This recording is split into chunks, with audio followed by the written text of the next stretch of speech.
tenemos como recurso al licenciado Alejandro Torres Rivera, la cual nos va a presentar la última información sobre la nación palestina. Esperamos que pueda provocar, en el buen sentido de la expresión, un buen diálogo entre todos los presentes, o sea que al final pues, esperamos tener ese diálogo. Y básicamente la actividad pues, tiene como objetivo brindar la conferencia y establecer el diálogo. Pero no queremos continuar sin pasarle el micrófono al compañero Ángel Quile para que le dé un saludo a nombre de los oficiadores de la actividad de esta noche, que es el Movimiento Socialista de Trabajadoras y de Trabajadores. Amén. Gracias, Luis. Como bien señala, pues esta actividad de parte del Movimiento Socialista de Trabajadoras y Trabajadores es una actividad que hemos considerado sumamente importante a la luz de los últimos acontecimientos que se han venido dando en torno al genocidio que se ha estado precisamente dando contra el pueblo palestino. Queremos agradecer a Alejandro la disponibilidad que ha tenido para estar con nosotros esta noche, a ustedes por darse cita también. Y el propósito de esta actividad precisamente es dar a conocer esta situación, qué es lo que ha estado aconteciendo en los últimos días, luego de que el 7 de octubre del año pasado pues, se diera un giro sumamente dramático en torno a la lucha del pueblo palestino. Han determinado que no siguiera continuando todos los vejámenes, los despojos, toda la situación de maltrato, de genocidio que se ha iniciado contra el pueblo palestino por parte del Estado de Israel. Tenemos como propósito de la actividad, aparte de compartir esa información, tener también de parte de ustedes las intervenciones, preguntas, todo comentario es bienvenido y ver de qué manera podemos incrementar la solidaridad con el pueblo palestino. ¿Cómo podemos hacer esa parte que es tan importante? Pues aparte de actividades como esta, las actividades que han estado haciendo Madres contra la Guerra, también frente al consulado de Israel en Atorrey, hay un grupo de compañeros en Macao que cada 2 semanas también despliegan una pancarta similar a esta en solidaridad con Palestina. También pues, he conocido el hecho de varias actividades que se han realizado. Pero nos toca, en el caso nuestro de Puerto Rico, ver de qué manera podemos contribuir a que de parte de nuestro entorno social la situación política cambie a una que sea también de justicia, de solidaridad entre nosotros y nosotras como puertorriqueños y puertorriqueñas, y que facilite esa solidaridad hacia el pueblo palestino. Compartimos con el pueblo palestino una situación similar de coloniaje y de opresión que luchamos cada día y que se manifestó en gran medida, ¿verdad? De manera extraordinaria en las pasadas elecciones, como un movimiento alternativo que entendemos que también hay que discutir mucho, hay que analizar y hay que ir creando las bases para que se pueda dar no solamente a nivel electoral, sino mediante la lucha en la calle, un incremento en ese aspecto. Así que voy a dejar con ustedes a Alejandro para que él pase a dar su presentación y agradeciéndole nuevamente su presencia. Gracias.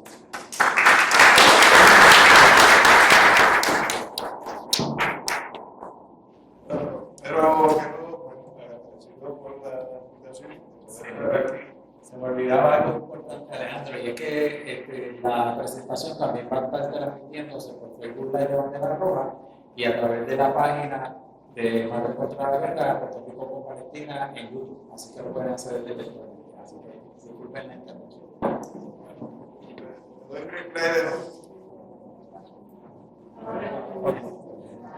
Bueno, pues volvemos.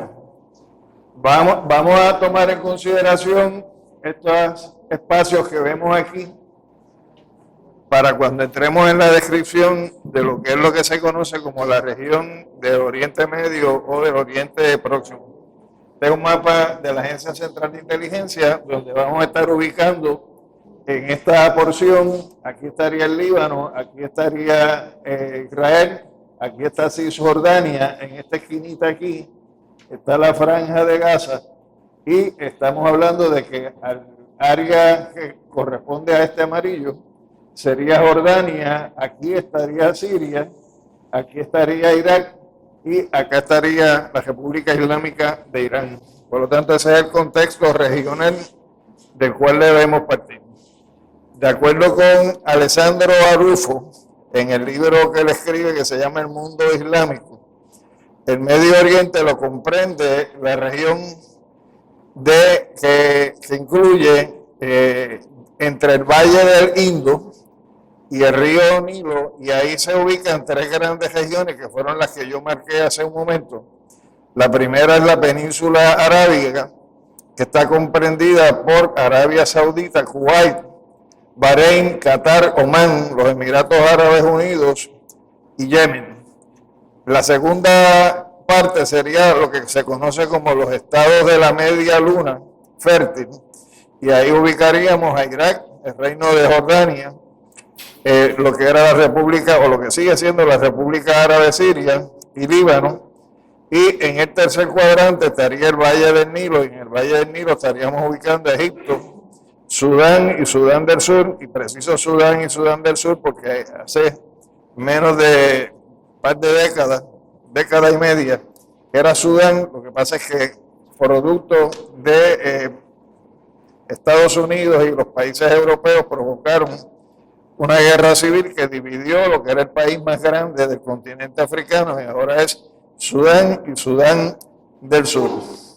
A esa descripción tenemos que sumarle lo que serían los territorios que comprenden el Estado de Israel, Palestina, y dentro de Palestina estamos hablando de la Franja de Gaza y estamos hablando de Cisjordania, que antes se conoció como el margen occidental del río Jordán, cuando ese territorio era parte del reino de Jordania. Esa región, vamos a la otra. Esa región deriva Palestina del nombre Falastín o Filistín, y fue poblada por tribus árabes nómadas que emigraron desde la península arábica hacia esos territorios, procurando acceder a pastos para la alimentación y la crianza de ganado.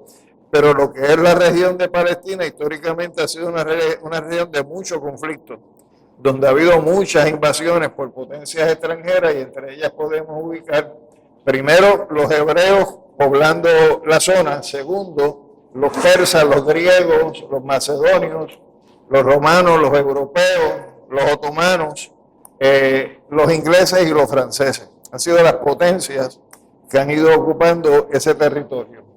Luego de la Primera Guerra Mundial, donde pierde uno de los países, el Imperio Otomano, lo que era el control del Imperio Otomano en esa región del Medio Oriente, Palestina, pasa a ser ocupada por un mandato, el caso de Palestina, por los ingleses, el caso del Líbano y de Siria por los franceses.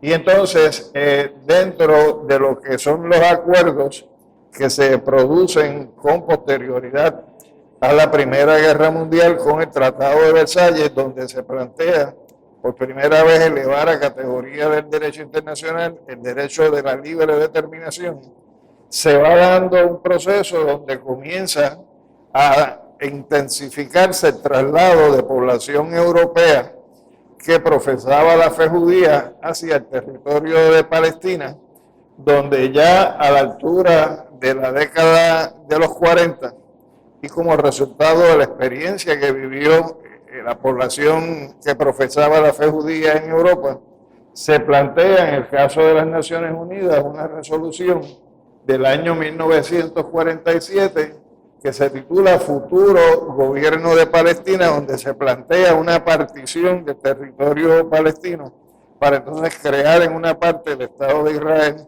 y crear un segundo Estado que fuera el Estado de Palestina. Ese plan se conoció como Plan de Partición con Unión Económica, donde planteaba finalizar el mandato que se le había delegado a Inglaterra para administrar el territorio, pero antes de que se produjera la salida de Inglaterra, los judíos proclamaron la independencia del Estado de Israel. Si ustedes ven en este próximo mapa, así era como se planteó la creación de los dos estados. La parte azul iba a ser el Estado de Israel, la parte amarilla iba a ser el Estado de Palestina. Ese mapa, si se fijan, miren el tamaño que tenía en ese momento lo que hoy es la Franja de Gaza, que es este pedacito solamente. Y miren el tamaño que se le estaba adjudicando a lo que es Cisjordania, que hoy realmente es un pedacito aquí discontinuo de terreno o de territorio lo que queda. El plan de partición tenía una serie de elementos importantes. Primero, era la creación de dos estados independientes, un estado árabe musulmán y un estado judío, y un régimen especial internacional para administrar la ciudad de Jerusalén. Por lo tanto, Jerusalén nunca se visualizó como la capital del Estado judío, tampoco iba a ser la capital del Estado palestino, sino que iba a haber una administración conjunta de Israel y de Palestina sobre esa ciudad. Se planteó que se crearía un consejo provisional de gobierno en cada uno de esos dos estados. Se convocaría una asamblea constituyente para estructurar el estado político en cada uno de los casos y para la elección de un gobierno provisional en cada uno de esos estados que se formarían. Y entonces se acordaron también términos y condiciones sobre cómo manejar los lugares sagrados, santuarios y religiosos, dado el hecho de que en esa región de Palestina coexisten las tres religiones monoteístas principales, que sería la cristiana, la judía y la musulmana. Y hay áreas que son comunes como áreas que se consideran santuarios religiosos, en función de los elementos históricos del desarrollo de la población en esa región. También se planteó definir los derechos religiosos y los derechos que tendría la población judía en Palestina y la población palestina en el Estado de Israel. Como cuestión de datos que adelanto, cerca del 27% de la población de Israel hoy sigue siendo árabe musulmana, a pesar de que son ciudadanos israelitas. Es decir, que sigue habiendo la presencia musulmana y árabe dentro del Estado de Israel.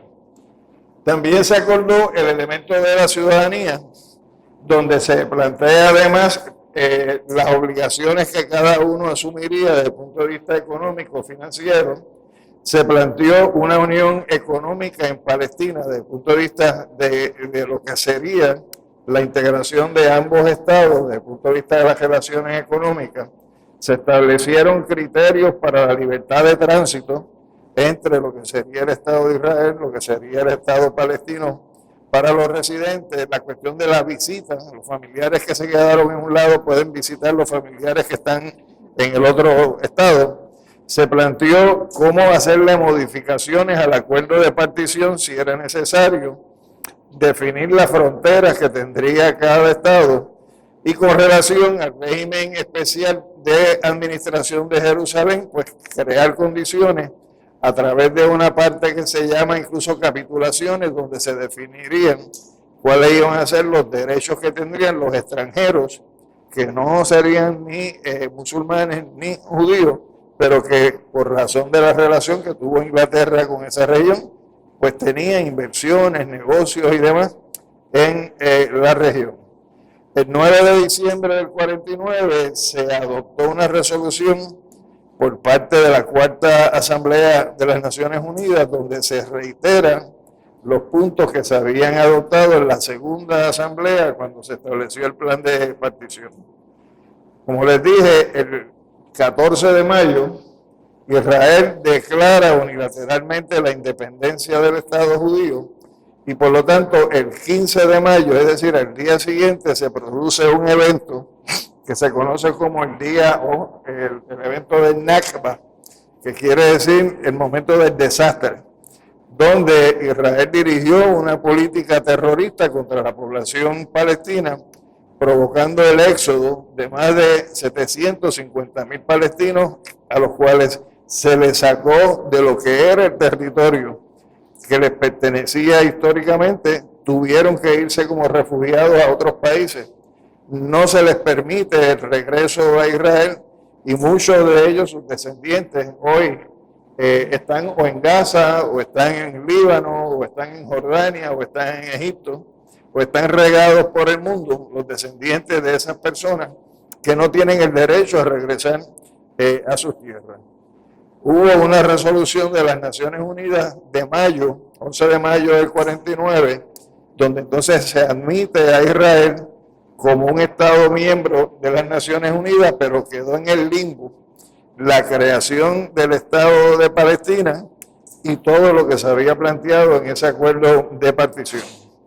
Por lo tanto, a partir de ese momento, con ese limbo se está dando la lucha del pueblo palestino por lograr desarrollar su propio país, su propio Estado, su ejercicio de independencia, su ejercicio de libre determinación, y en ese proceso los palestinos y el Estado de Israel han tenido muchas confrontaciones grandes y pequeñas, pero entre las que son grandes está que en 1948, cuando Israel unilateralmente proclama su independencia, se produce una intervención militar de países de la Liga Árabe, sobre todo los que eran cercanos a la frontera con Israel, entiéndase Egipto, entiéndase Líbano, entiéndase Siria, que se da ese primer conflicto armado.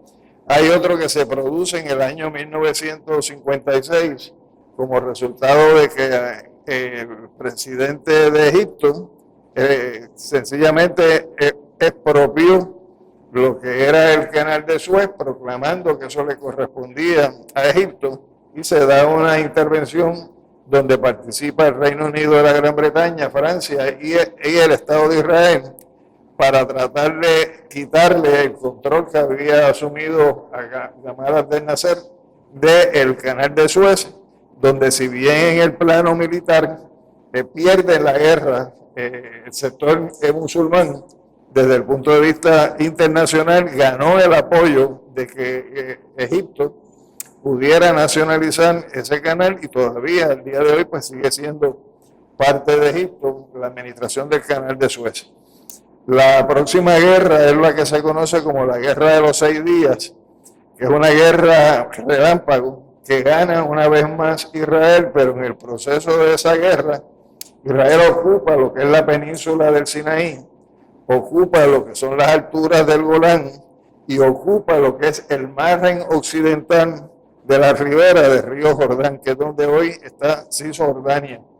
Y claro está, en esa guerra, al quedarse con las alturas de Golán, Israel se queda con la fuente de agua natural, porque el río Jordán, donde nace, es en las alturas de Golán, y por lo tanto quien tiene el control del agua en esa región tiene un peso mayor que incluso lo que puede hacer el control del petróleo, porque el agua es necesaria para sobrevivir.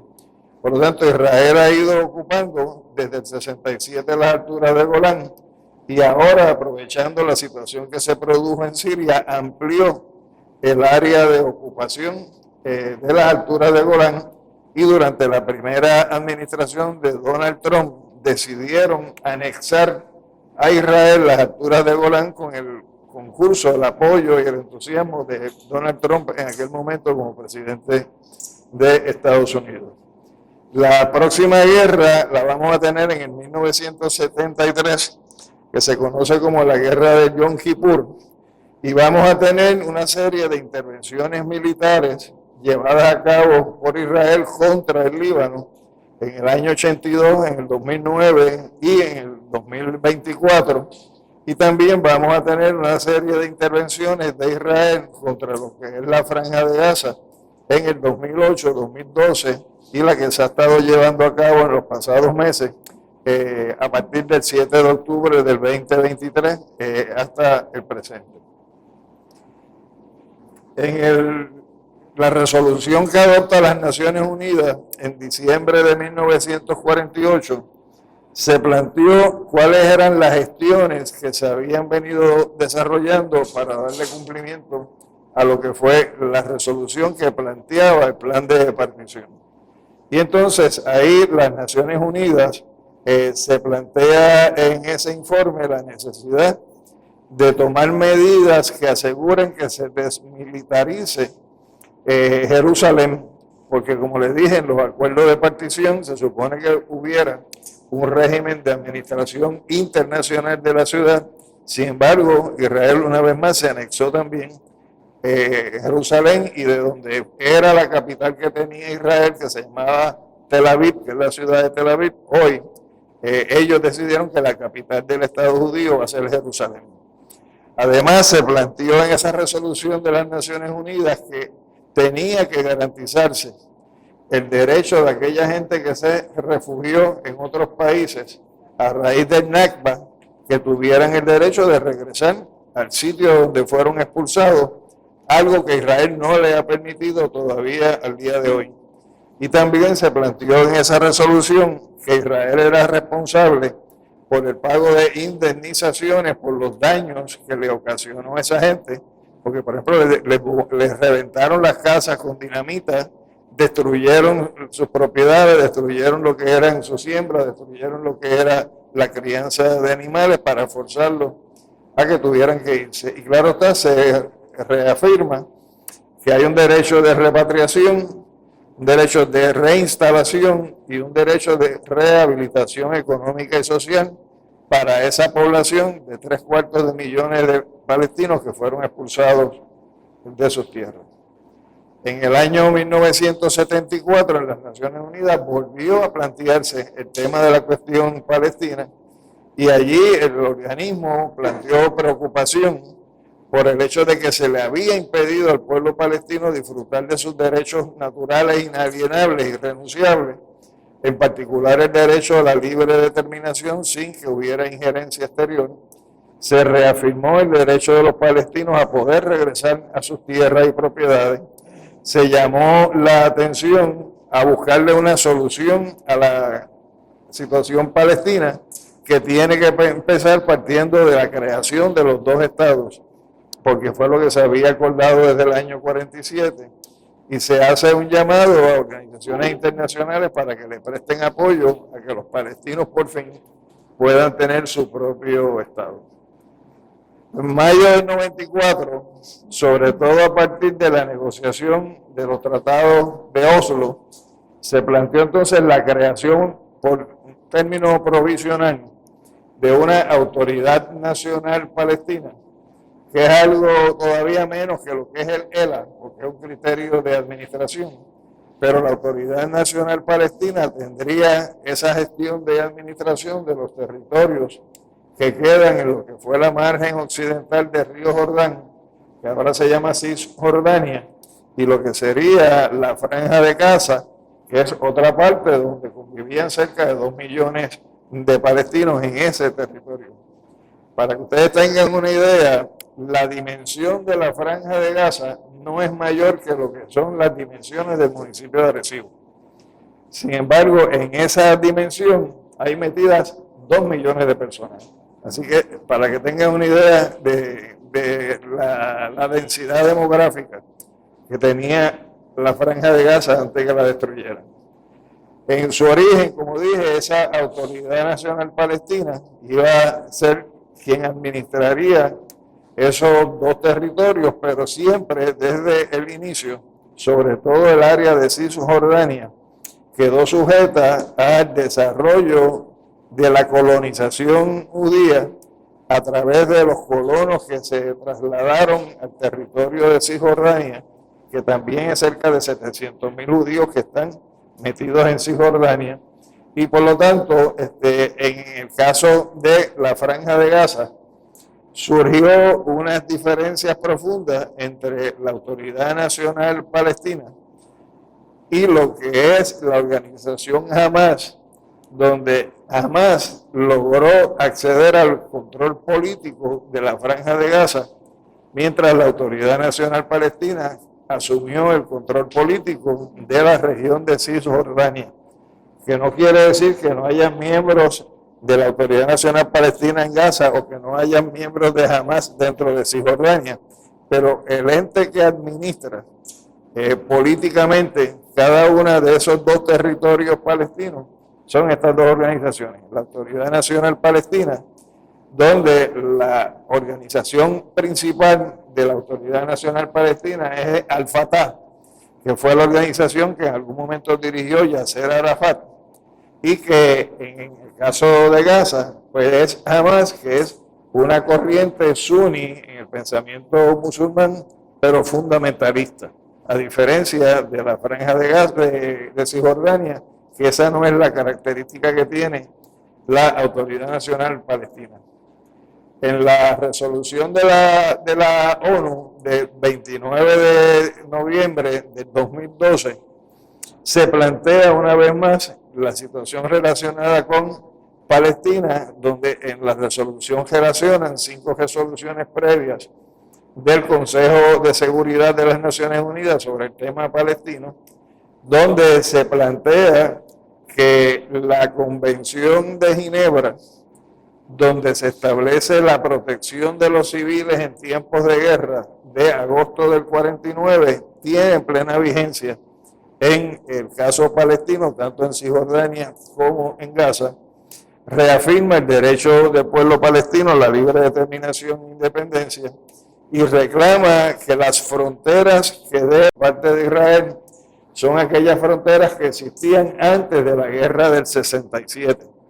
Por lo tanto, esa resolución de las Naciones Unidas no reconoce la anexión de las alturas del Golán y no reconoce la pérdida de territorio que ha venido teniendo la Autoridad Nacional Palestina en Cisjordania como resultado de la invasión de colonos judíos en el territorio de Cisjordania. Y también señala que hay que revertir el proceso que se ha venido dando para quedarse Israel con Jerusalén como la capital del Estado judío, cuando lo que se había acordado era una administración internacional de esa ciudad. Esa resolución además no reconoce ningún ejercicio de anexión que haya tenido Israel sobre territorios que le correspondían a Palestina bajo lo que era el acuerdo de partición del 47, donde reconoce a la OLP, que es la Organización para la Liberación de Palestina, como representante del pueblo palestino y le reconoce el que tenga una silla en las Naciones Unidas como Estado observador, no como Estado miembro, a la OLP, donde reafirma el compromiso de la ONU con que se den los 2 estados independientes, como se había planteado en el 47, y señala que 132 miembros de los 196 estados que reconoce las Naciones Unidas reconocen a la OLP como la representante legítima del pueblo palestino. Hay una serie de tratados, negociaciones larguísimas que se han venido dando en los últimos 20 años relacionados con Palestina, que no los voy a mencionar aquí, pero los puedo ir pasando para que vean la cantidad de acuerdos que se han ido discutiendo por distintas administraciones de los Estados Unidos, de Israel, de la OLP, con la participación de la OLP en algunos de ellos, y de otros países musulmanes árabes de la región. Las distintas conferencias las están viendo ahí, una por una, año por año, donde el tema central ha sido precisamente la creación de los 2 estados y la solución política del dilema, ¿no?, que ha surgido y ha venido surgiendo con el desarrollo de los enfrentamientos entre palestinos y Israel como Estado político. Pero de esta conferencia, la que yo quisiera destacar ahora con ustedes, por la tangencia que tiene con la situación actual, es lo que se conoce como el acuerdo del siglo, que fue negociado entre Benjamin Netanyahu y Donald Trump, que también le han llamado los acuerdos de Abraham. donde bajo esos acuerdos que discutieron estos dos funcionarios, Netanyahu y Trump, se planteó entre ellos que Israel debería ocupar el 85% del territorio y que Palestina, con demarcaciones discontinuas, es decir, pedacitos de islas así sueltas, tendría derecho entonces a ocupar el otro 15% de lo que es el territorio de Palestina, que no es necesariamente lo que le hubiera correspondido dentro de lo que fue el acuerdo de partición, porque en el acuerdo de partición Israel tenía cerca del 54% y Palestina tenía cerca del 46%. Ahora de lo que están hablando es que sea un 15% discontinuo. Es decir, que entre un punto y otro no necesariamente hay conexión. Segundo, que Israel se anexaría a las alturas de Golán, que le pertenecieron en su momento a la República Árabe Siria, que el 30% del territorio de Cisjordania, donde hoy está la Autoridad Nacional Palestina, pasaría a formar parte de una zona de seguridad de Israel. Por lo tanto, de lo que es Cisjordania, el 30% de ese territorio ya está dentro de la jurisdicción de seguridad de Israel. Por lo tanto, es Israel quien va a estar ejerciendo su dominio directo y no la Autoridad Nacional Palestina. Donde además en esos acuerdos que se negociaron entre Estados Unidos, Donald Trump y Benjamín Netanyahu, Jerusalén pasaría a ser la capital entonces del Estado judío en contravención de lo que fueron los acuerdos de partición y donde se validaría la presencia y permanencia de todos los asentamientos judíos que se han ido sembrando en Cisjordania, que repito, al día de hoy hay cerca de 700,000 colonos judíos en el territorio que supuestamente le corresponde a Palestina dentro de Cisjordania. Pero también se planteó que todo el litoral costanero o costero, como lo quieran plantear, de lo que es la Franja de Gaza da hacia el mar y hay una línea de depósitos de gas natural y petróleo que corre desde el punto de frontera entre la Franja de Gaza hasta casi llegar a lo que es Turquía, y en la profundidad del mar se extiende casi hasta Chipre. Son depósitos que ya están en exploración y explotación por parte de Israel y que tienen un valor extraordinario, que es parte de por qué Israel nunca le ha permitido a los residentes de Gaza que puedan tener acceso a una profundidad mayor de mar que no sea el litoral costanero de unas pocas millas que se ha impuesto por parte de Israel. Y plantea que en el caso de Gaza, pues debe haber una entidad internacional que sea quien administre esa región. Se planteaban esos acuerdos y no las autoridades que escogieron los gazatíes al votar en el 2006 porque jamás fuera la representante política de ellos. Entonces, para propósito de dar la apariencia de que se está cumpliendo con la Administración Internacional de Jerusalén, lo que hicieron fue que le permitieron o le plantearon que los palestinos podrían tener un par de barrios donde el grueso de la población es eminentemente palestina, para que esos barrios fueran la capital del Estado, de la Autoridad Nacional Palestina. En ese acuerdo del siglo también se planteó que para propósitos de seguridad la responsabilidad por Cisjordania le correspondía a Cisjordania y a la Autoridad Nacional Palestina, pero solamente en cuanto a asuntos internos. Entonces, policía, facilidades de salud, los bomberos y demás. Pero desde el punto de vista de lo que es la lucha antiterrorista, como la ve Israel, la seguridad fronteriza, como la ve Israel, el control del espacio aéreo y el control del espacio marítimo, la respuesta ante situaciones de desastre, eso sería asumido directamente por Israel. Es decir, que es como un Homeland Security, como nosotros vemos, pero impuesto sobre Cisjordania.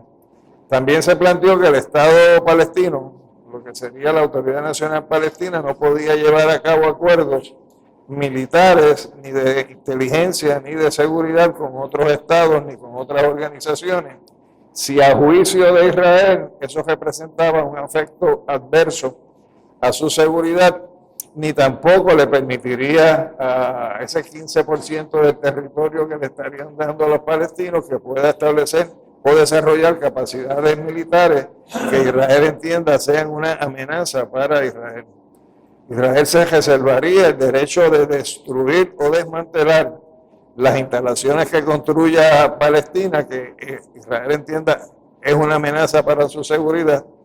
Y aquí botaron la bola en ese acuerdo cuando dice que las autoridades palestinas deben retirar todas las demandas que se han radicado, incluso las internacionales, contra Israel, contra Estados Unidos o contra ciudadanos de estos países ante organismos judiciales internacionales, y no podrán unirse a ninguna organización internacional si Israel no le da permiso.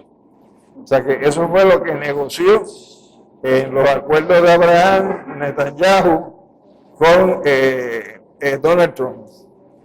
A pesar de que la posición de la comunidad internacional es no legitimar los asentamientos de los colonos judíos en territorio palestino, pues ellos han seguido hacia adelante con su política de meter más colonos, de ocupar más territorio, ampliaron, como dije, aprovechando la situación de ocurrido en Siria en los pasados meses, ampliar lo que es el control de las alturas de Golán, y repito, entre los acuerdos de Oslo, que fueron en 1993 y al presente, Israel ha construido 160 asentamientos nuevos de colonos judíos que albergan 700.000 personas. Y la mayor parte de esos asentamientos se han hecho básicamente en el año 2024, es decir, en medio de lo que ha sido la situación de guerra que se ha venido librando. De acuerdo con voces del gobierno de Israel, pues la función que debe tener Israel en estos momentos es cómo debilitar lo que queda de ese Estado teórico que se creó a través de la Autoridad Nacional Palestina en Cisjordania y Gaza. Aquí ustedes tienen un ejemplo del mapa para que vean cómo ha crecido lo que fueron los mapas cuando la partición y cómo se fue reduciendo la población palestina. Y estas bolitas chiquitas que ustedes ven color morado es cómo se ha ido ampliando los asentamientos de judíos dentro del territorio de Cisjordania. Y esto que ustedes ven aquí, más morado, y acá, más morado, es cómo se ha ido ampliando la ocupación de tierras que eran de Cisjordania, que eran de la Autoridad Nacional Palestina por parte de Israel. Este señor, Antonio Carzola Sánchez, en un artículo que publica sobre el título Lo impensable, Israel y futuro de los palestinos, y voy a leer la cita, dice: en las postrimerías del siglo XIX, el padre del sionismo político, Theodor Herzl, explicó que el Estado hebreo, estamos hablando del siglo XIX, sería la vanguardia de la cultura frente a la barbarie. Entonces dice, Max Nordau, en su famoso libro de Generación, de 1892, se mostró confiado en que los judíos en Palestina no perderían su cultura europea para adoptar la inferior de los asiáticos, del mismo modo que los británicos no perdieron la suya en las colonias. Dice, haremos en el Oriente Próximo lo que ingleses hicieron en la India. Eso lo planteó en uno de los congresos, planteando que llevarían la civilización europea hasta las mismas orillas del río Éufrates. Recuerden que los ríos Tigris y Éufrates se dice que son la cuna de la civilización nuestra. Y la historia empieza a registrarse a partir de las civilizaciones que se asentaron en ese territorio hace 11.000 años. Porque realmente nosotros conocemos la historia hace 11.000 años porque surgió la escritura. Antes lo que hay es la especulación de cómo pudieron haber sido las cosas. Pero en términos de documentación es 11.000 años. Pues dice Garzola, con esto no solo dejaba claro la naturaleza inferior de los salvajes árabes, sino que apuntalaba la idea todavía vigente en amplios sectores de la derecha israelí del Gran Israel. El líder histórico de la corriente, Jabotinsky, también llamada movimiento revisionista, razonó así a la distancia entre judíos y árabes. Y cita, nosotros los judíos no tenemos nada en común con el llamado Oriente, gracias a Dios. Según estos pensadores, los judíos europeos iban a Palestina a civilizar el territorio, quizás a europeizar a sus bárbaros habitantes, pero sobre todo compelidos por una presunta necesidad histórica de construir un Estado en el que ellos dominarían y aquellos otros van a estar viviendo como una minoría agradecida. Este concepto del Gran Israel se ha puesto también en mapas, en cartografía, porque lo que refleja es, dentro de lo que es esa derecha israelí, cuál es la aspiración eventual de ellos a través de la conquista de territorio para crear el Gran Israel. Mírenlo aquí. Estaría ocupando la parte oriental de Egipto con la península del Sinaí. Estaría ocupando la parte norte de Arabia Saudita, la totalidad de Jordania, la totalidad del Líbano, más de la mitad de Siria y una porción de Irak. ¿Por qué no tienen ellos interés en esta parte de Siria y esta de Irak? Porque ahí es que está ISIS. Por lo tanto, a ellos no les interesa la parte donde está ISIS, el Estado Islámico. Por lo tanto, esa es la aspiración a donde va dirigido los intereses de Israel a largo plazo. Algunos datos señalan que la población musulmana dentro de Israel, les dije hace un rato, que era cerca del 27%, ese 27% representa 1.7 millones de habitantes. Mientras que la población musulmana en Cisjordania y Gaza es 4 millones y pico, por lo tanto, sumando los musulmanes en Israel con los musulmanes que están en Gaza y Cisjordania, estamos hablando de 5.6, 5.7 millones de palestinos. Por lo tanto, a eso tiene que sumarse cientos de miles de palestinos que están refugiados en otros países. Por lo tanto, la población palestina realmente es casi igual que lo que es la población total de Israel en estos momentos, que es 9.4 millones de habitantes. Pero de esos 9.4 millones de habitantes, como dije, el 73.9 son judíos, el 26.1 o el 27% siguen siendo árabes, musulmanes, con la ciudadanía israelita porque nacieron en el Estado de Israel. Las acciones de Israel en Gaza hasta ahora han incluido el bombardeo indiscriminado de escuelas y lugares en los cuales se refugia a la población civil para protegerse de los bombardeos precisamente. Ha implicado el ataque a los coches Luna, que sería el equivalente a la Cruz Roja acá en Occidente, ataques a facilidades hospitalarias, el asesinato de los voluntarios de la Media Luna, la destrucción sistemática y generalizada de residencias de familiares y funcionarios que en algún momento formaron parte de las autoridades de Gaza. La destrucción de mezquitas y edificios religiosos, básicamente las han eliminado, hecho polvo casi todas.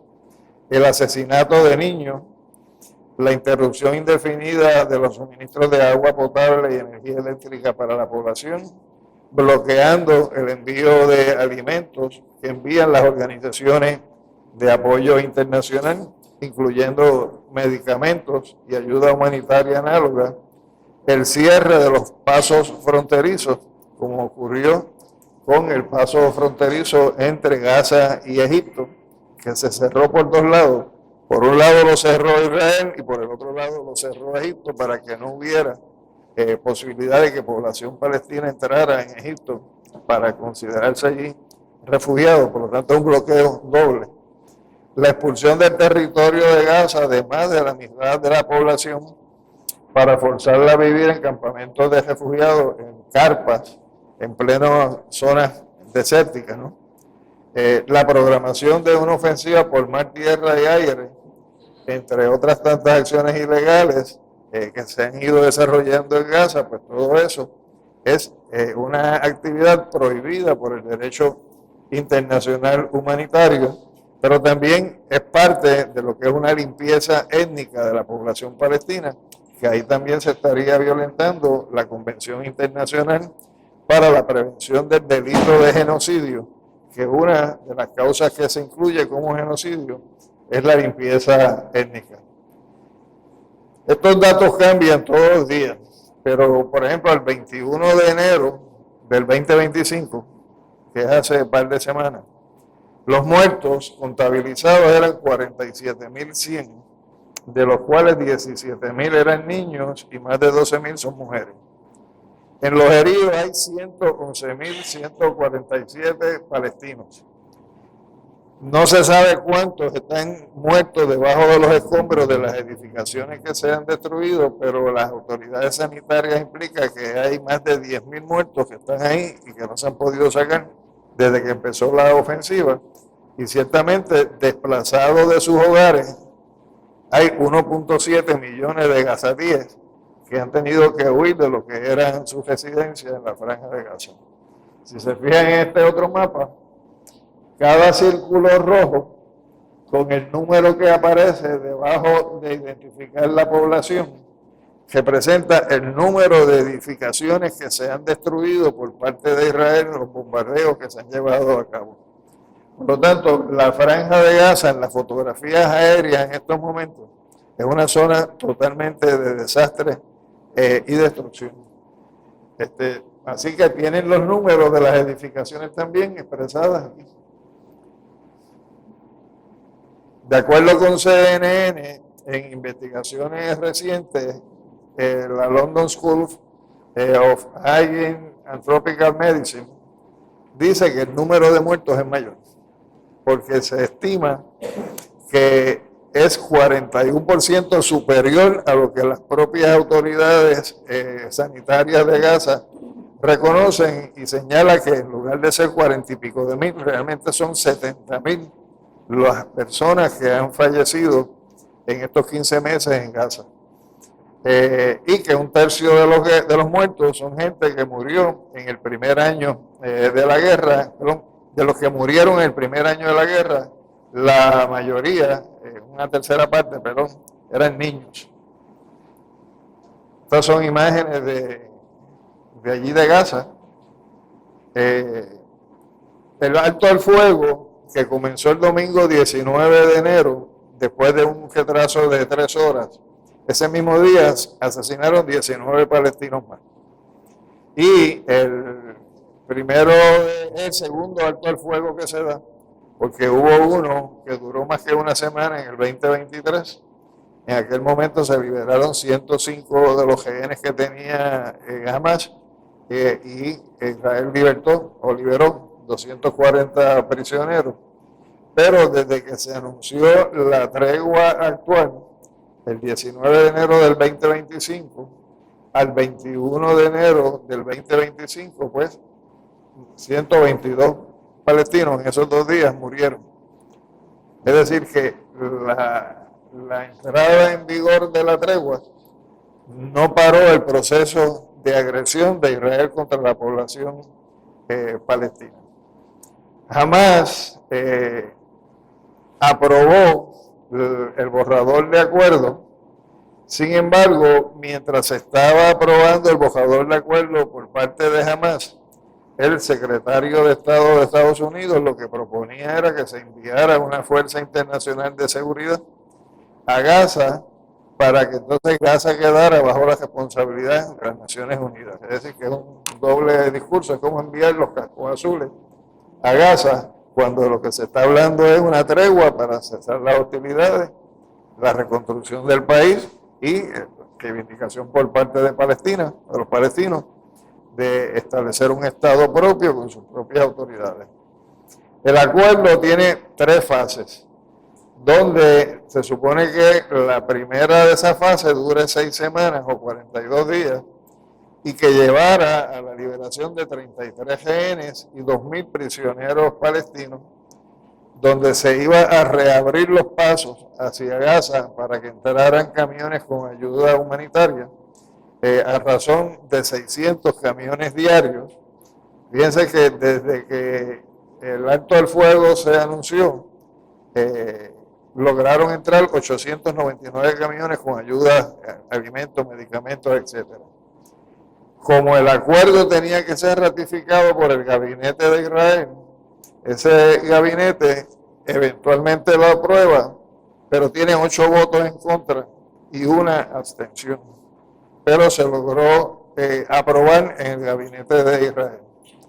Dentro de los acuerdos se iba a permitir que 50 milicianos heridos de Hamas pudieran abandonar la franja de Gaza y viajar a Egipto para tratamiento médico, y miles de palestinos en Gaza comenzaron a retornar a lo que fue en un momento dado sus viviendas, así como a lo que es la ciudad de Rafah, que es la que queda más cerca de la frontera con Egipto. Aquí tienen una imagen de cómo se estaba dando el regreso de la población palestina a lo que fueron en algún momento las propiedades donde vivieron y cómo es el estado en que ha quedado la franja de Gaza, en esas avenidas, esas carreteras, a través de las cuales ellos están retornando. La Defensa Civil de Gaza reportó que el 21 de enero ya habían logrado recuperar por lo menos 200 cuerpos de gente que quedó sepultada durante las operaciones de Israel y que no se habían podido lograr recuperar por la falta de equipo, maquinaria pesada para mover los escombros, y porque cuando se ponían a hacer esa gestión les caían a bombazos también a los palestinos. De acuerdo con la ONU, hay que retirar más de 50 millones de toneladas de escombros en la franja de Gaza, y eso puede tardar hasta 21 años. Esto es sin entrar a considerar las bombas que están sin explotar, y nosotros tenemos el ejemplo utilizando como referente a Vieques, ¿no? Así que imagínense no solo la destrucción, sino el potencial de riesgo que van a tener estas personas que están regresando, que es el argumento que Trump está utilizando ahora para decir que es mejor que ellos se vayan, ese 1.7, o para Jordania o para Egipto, en lo que Estados Unidos limpia los escombros de Gaza. Los observadores consideran que ese acuerdo que se alcanzó, que es un cese de fuego, es bien frágil. En cualquier momento eso revienta como psiquitraque nuevamente. Se supone que dentro del acuerdo cada día 200 civiles puedan viajar a Egipto a recuperarse de heridas y demás, y que se puedan dar esos traslados hacia Egipto en los primeros, la primera fase, por lo menos para 5.500 personas. Aquí tienen otra imagen de lo que es Gaza hoy, de la destrucción que se ha generado ahí. Las negociaciones para la segunda y la tercera fases comenzarían el 16º día de haber entrado en vigor la primera fase. Por lo tanto, lo que hay negociado es la primera fase. El contenido de la segunda y de la tercera va a depender de cómo corra la situación durante la primera. Y entonces acordaron crear una sala de operaciones, es la palabra que utiliza, pero realmente es como un centro de mando, donde van a haber representantes de Egipto, Qatar, Estados Unidos, Israel y funcionarios palestinos para seguir discutiendo sobre lo que sería la segunda y la tercera fase de la tregua, y quizás para atender cualquier situación no prevista que pueda ser sujeta de discusión y de resolución. Sin embargo, hay 2 partidos en Israel de los que se negaron a reconocer la tregua y autorizar la misma, que amenazaron o renunciaron a la coalición de Netanyahu como resultado de haberse acordado la tregua. El secretario general de la ONU ha planteado que mientras se ha empezado a reducir la actividad militar en Gaza, a la misma vez Israel ha empezado a intensificar las operaciones militares en Cisjordania. Y plantea el secretario general de la ONU que lo que pretende Israel es crear una situación de limbo en Gaza, mientras tanto avanza en las operaciones militares para la parte de Cisjordania. Y él plantea que eso no debe ser el curso a seguir, sino que el curso a seguir es revitalizar lo que es la Autoridad Nacional Palestina en Cisjordania y avanzar en la solución de la creación de los dos estados. Él dice que en el caso de Jenin, que es una ciudad dentro de Cisjordania, donde hay muchos refugiados que se fueron allí, que se fueron desde Gaza hacia esa región en Cisjordania, pues comenzaron ya a bombardearlos y a llevar a cabo incursiones con tropas terrestres, con fuerzas especiales, y atacaron un campamento donde hay 14.000 refugiados palestinos agrupados. Según el ministro de Defensa de Israel, la manera como ellos están manejando la situación en Cisjordania es con las lecciones que tienen de lo que les pasó en la operación en Gaza. Por lo tanto, ellos están planteando la eliminación de los terroristas. Segundo, la destrucción de la infraestructura que puedan tener en los campamentos. Y el nombre que le han dado a la operación es Operación Muro de Hierro. Jamás ha acusado al primer ministro de Israel de tratar de trasladar la guerra desde Gaza hasta Cisjordania para mantenerse en el poder, Netanyahu, y señala que Jenin, como bastión histórica palestina, pues van a defenderlo y van a dar la pelea que tengan que dar por defender ese territorio, esos campamentos. Luego de la tregua, el jefe del Estado Mayor de Israel presentó una renuncia, pero la presentó efectiva el 6 de marzo, o sea, dentro básicamente de un mes más. Y entonces lo que pidió es que se llevara a cabo una investigación de qué fue lo que pasó el 7 de octubre, donde los servicios de inteligencia de Israel tenían que contestar la pregunta de si ellos sabían que eso iba a pasar y lo consintieron, o si realmente les tomó por sorpresa lo que ocurrió en el ataque que llevó a cabo Hamas el 7 de octubre. También renunció el jefe del Comando Sur de la Fuerza de Defensa de Israel en Gaza, pero Netanyahu dice que no va a aceptar ninguna responsabilidad por lo que ocurrió el 7 de octubre.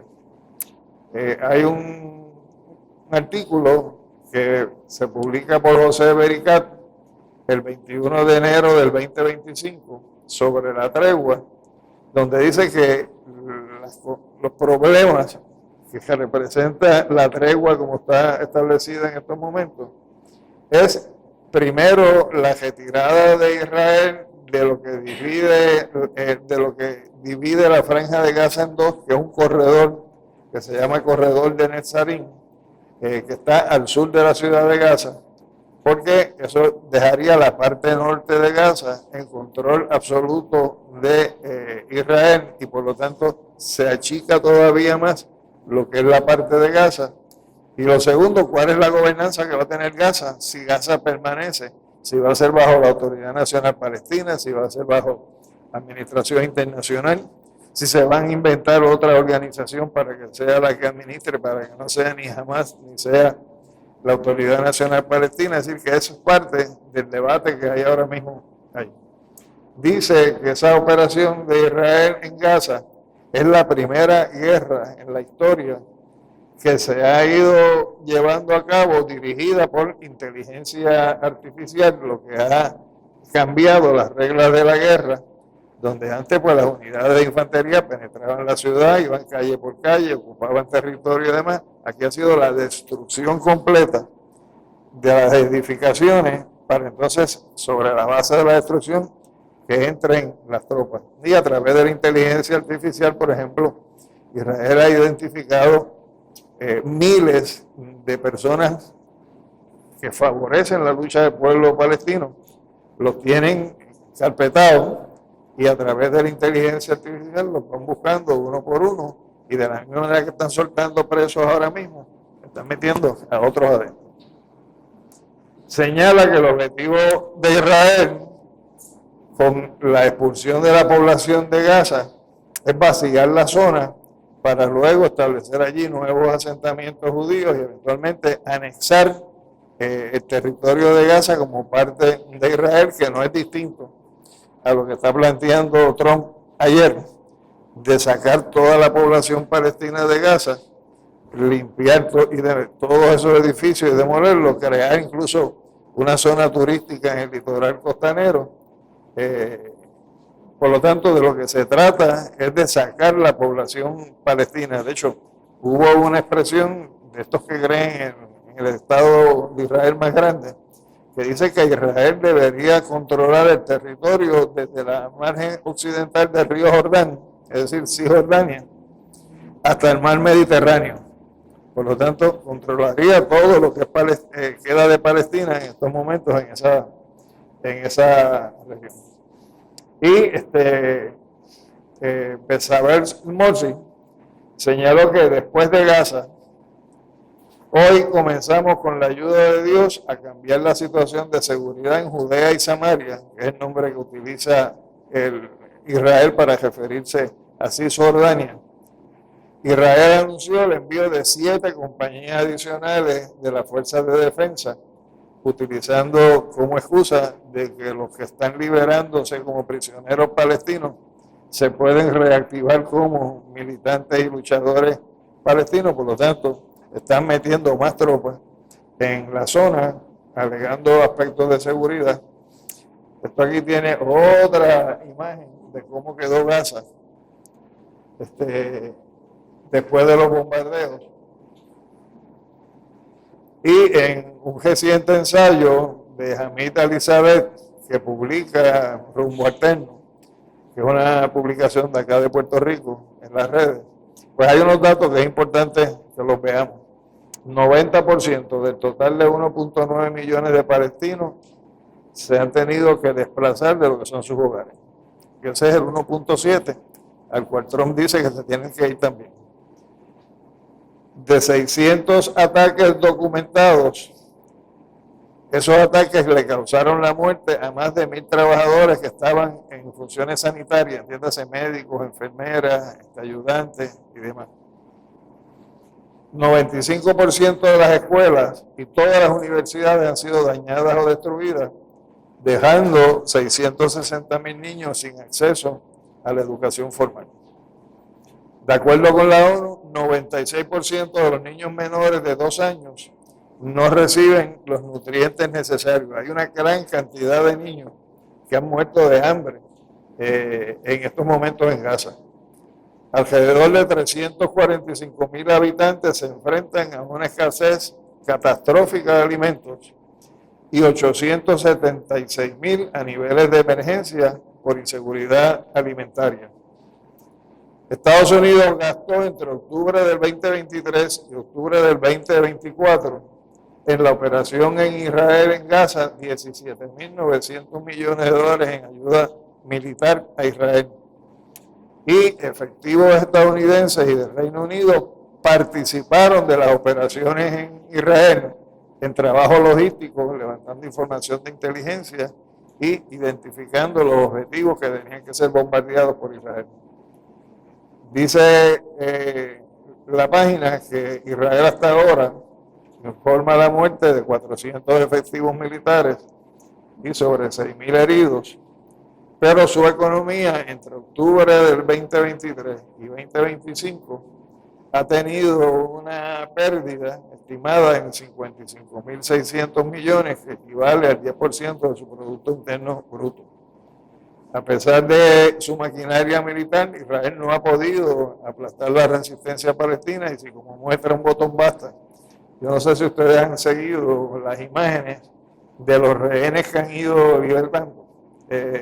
Además, ahí no se ve gente que padeció hambre, ahí no se ve gente lastimada, sino que incluso las jóvenes están como si hubieran estado en el festival ayer, lo que quiere decir que no ha habido tal cosa como un abuso de las personas capturadas por parte de Hamas. La guerra de Israel contra Hamas ha provocado pues, el rechazo de la gran mayoría de habitantes del planeta. El 27 de enero, hace poco, el periódico El País señala que de la lista de 33 rehenes, 25 continúan con vida, incluyendo los 7 que ya habían sido liberados, y que el intercambio entre rehenes y presos palestinos en prisiones israelitas pues iba a continuar, porque eso es parte de lo que es la primera fase de los acuerdos. Pero el otro día el presidente de ustedes, Donald Trump, en una conferencia de prensa que hizo en el Air Force One, declaró su preferencia, dijo él, de que 1.5 millones de palestinos los reubiquen en países como Jordania y Egipto, que eso no es otra cosa que una limpieza étnica, que no es otra cosa que una de las modalidades de genocidio que prohíbe el derecho internacional, y planteó que donde se encuentra la Autoridad Nacional Palestina, que es Cisjordania, debe seguir el mismo destino que tuvo Gaza, de forma tal que Israel logre ocupar la totalidad del territorio palestino. Eso lo dijo hace 3 o 4 días en el Air Force One. Aquí tienen una imagen de Trump cuando se reunió en ese avión con los periodistas. Y entonces la administración de Trump acaba de aprobar una entrega a Israel de 1.800 bombas de 2.000 libras cada una, que habían sido paralizadas esa entrega por Biden. Pero Biden lo que dijo fue parábola de 2.000 libras, pero les envió suficientes bombas de 500 libras para que siguieran los bombardeos. Por lo tanto, en estos momentos, si no está ya en Israel, está en tránsito el envío por barco de esa bomba de 2.000 libras, que es se conoce como MK-84, a Israel. El 4 de febrero, es decir, ayer, pues nuevamente Trump sugirió el desplazamiento de la totalidad de la población palestina hacia Egipto y Jordania, propuso la demolición del remanente de las edificaciones que puedan quedar en Gaza, propuso la ocupación del territorio, incluso con despliegue militar por parte de Estados Unidos, convertir el área de Gaza, después que la limpien, en un emplazamiento turístico, y el traslado de la población israelí al territorio de Gaza. Y eso es algo que no es nuevo. Eso es algo que él planteó en su anterior administración como presidente. Sin embargo, el amigo de Raúl, Marco Rubio, para tratar de lavarle la cara a Trump, dijo, no. Era lo que se refiere que Estados Unidos se va a hacer cargo de la reconstrucción de Gaza y que los habitantes de Gaza se muevan temporalmente fuera de Gaza. Y uno dice, temporalmente implica cuánto tiempo. Porque los que se movieron temporalmente cuando el Nakba en el 48 todavía no han regresado ni pueden regresar. Antonio Carzola nos dice, el balance es que Israel se encuentra hoy en la misma disyuntiva a la que se enfrentó el movimiento sionista a principios del siglo XX. ¿Cómo conciliar sus aspiraciones nacionales con la presencia de millones de palestinos en el territorio que desean? ¿Y cómo voy a salir de los palestinos? Después del alto al fuego, dice él, Israel seguirá desgajando y anexionándose poco a poco el territorio de Palestina y maltratando a sus habitantes, pero el dilema no desaparecerá. Señala, las dos soluciones potenciales a la cuestión también son las mismas de entonces, ambas impensables. Una discutida varias veces y que ahora asusada por Donald Trump sería llevar a cabo una limpieza étnica masiva. La otra, que el Estado hebreo nunca ha considerado seriamente, implicaría aceptar que los palestinos tienen los mismos derechos individuales y colectivos que los israelíes, incluyendo el de la autodeterminación. La primera opción, dice, representaría una catástrofe humana y una ruina moral irremediable. La segunda, hasta ahora inconcebible para la mayoría de la clase política israelí, supondría nada menos que corregir de forma radical una historia larga, compleja y dolorosa. Por lo tanto, ese es el dilema que hay ahora mismo planteado desde la tregua y su fragilidad. Así que el único deseo que uno tiene es que se pueda materializar lo que refleja esa imagen en la pantalla. Así que hasta ahí yo llegué. Si hay preguntas, con mucho gusto.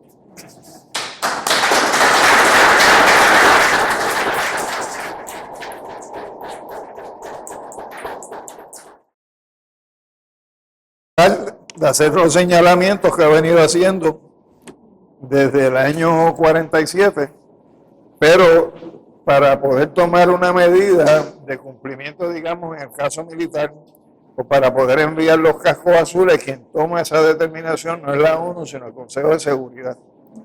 Y el Consejo de Seguridad tiene unos países que tienen un poder de veto, donde cualquiera de ellos que ponga el veto a una propuesta de resolución, la resolución no va para ningún sitio. Ahí está Estados Unidos, Francia, Inglaterra, la República Federativa Rusa y la República Popular China. Esos son los países que tienen el poder de veto. En la Asamblea General tienen ese poder de veto, pero también lo tienen en el Consejo. Perdóname, en el Consejo tienen ese poder de veto porque la Asamblea puede aprobar resoluciones como las ha venido aprobando, pero no hay forma de ejecutarlas.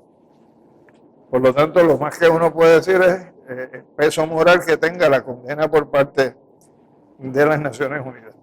Otro foro que también tiene un peso es el que utilizó Sudáfrica al plantearse la demanda contra Israel por genocidio, o la otra que se planteó ante la Corte Penal Internacional de que juzguen a Netanyahu y sus principales líderes militares como criminales de guerra. Pero, por ejemplo, si hay lo que podría ser el compromiso de un país con el acuerdo para la Corte Penal Internacional, quiere decir que cualquiera de esos que son juzgados como criminales de guerra, si entran en un país que firmó ese tratado, el país tiene que aceptarlo. Pero Netanyahu está con Trump ahora mismo en Estados Unidos. Y por ejemplo, cuando se dio la cumbre de los BRICS en Sudáfrica, ustedes notaron que Putin no participó. Y no participó porque hay una condena de la Corte Penal Internacional contra él en función de lo que ha sido el desarrollo de la operación rusa en Ucrania. Entonces crearía una situación donde Sudáfrica, siendo país signatario de la Corte Penal Internacional, pues tendría la obligación de, si Putin llega, a gestarlo. Por eso fue que quien fue a esa cumbre de los BRICS fue el canciller, el primer ministro. Él no fue.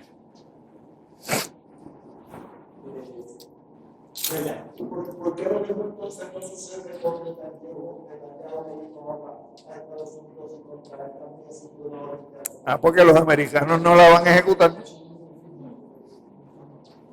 Los americanos no la van a ejecutar, primero con Trump ahí. No te oigo bien acá. Son dos países que tienen fuerza aérea, navales.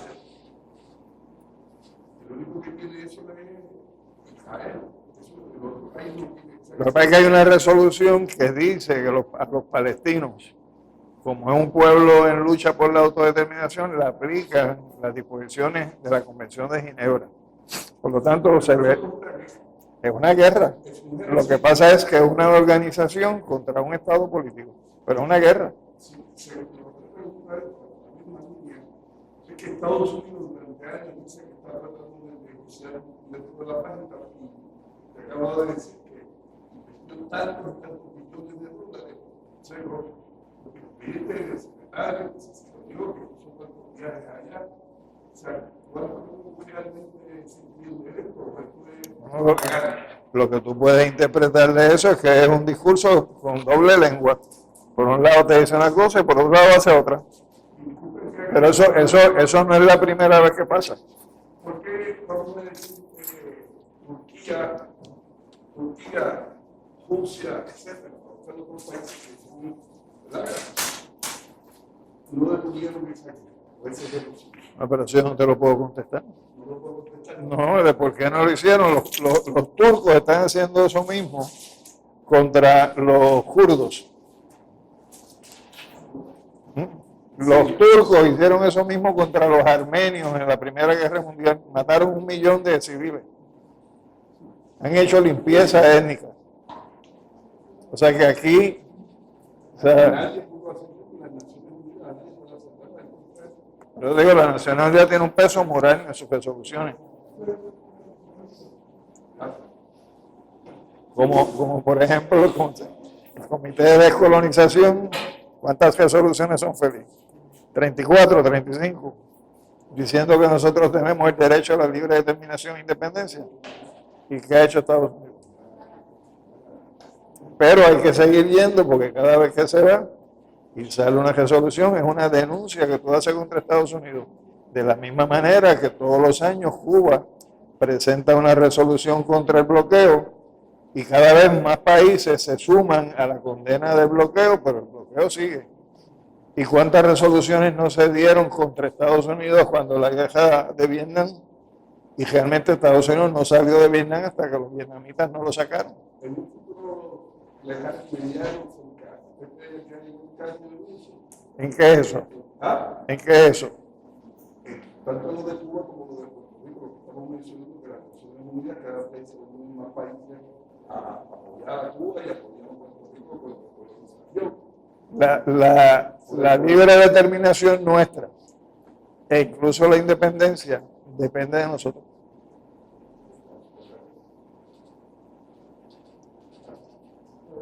En un momento dado, Irán tuvo unas acciones militares contra Israel.